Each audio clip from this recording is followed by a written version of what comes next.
આ જગ્યાથી બરાબર 100 ફૂટ નીચે એક આખું સોનાનું શહેર દટાયેલું છે। જી હા, આ કોઈ પૌરાણિક કથા નહીં પરંતુ વિજ્ઞાને સ્વીકારેલું સત્ય છે। ભારતનું સૌથી મોટું રહસ્ય એટલે દ્વારકા નગરી।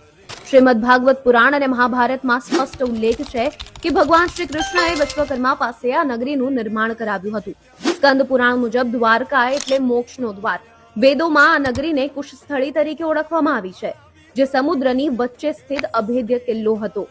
આજનો જગત મંદિર એ માત્ર પથ્થરો નથી, 72 સ્તંભો પર ટકેલું આ 5 માળનું શિખર સાબિતી છે કે આપણું સ્થાપત્ય વિજ્ઞાન કેટલું આગળ હતું। અહીં લહેરાતી 52 ગજની ધજા માત્ર કાપડનો ટુકડો નહીં પરંતુ એ 52 યાદવ કુળ અને સૂર્યચંદ્રની સાક્ષી પુરાવે છે। ચોંકાવનારી વાત એ છે કે 1980ના દાયકામાં દરિયાઈ પુરાતત્વ વિભાગને સમુદ્રના તળિયેથી ભવ્ય મહેલોના અવશેષો અને દિવાલો પણ મળી આવી છે, જે બરાબર એ જ જગ્યાએ છે જેનો ઉલ્લેખ હરિવંશ પુરાણમાં થયો હતો। એટલે કે શ્રી કૃષ્ણ તે ઇતિહાસ છે, દંતકથા નહીં। કળિયુગના આ ધામમાં આજે પણ ગોમતીના મોજા કૃષ્ણના ચરણ પખાડે છે।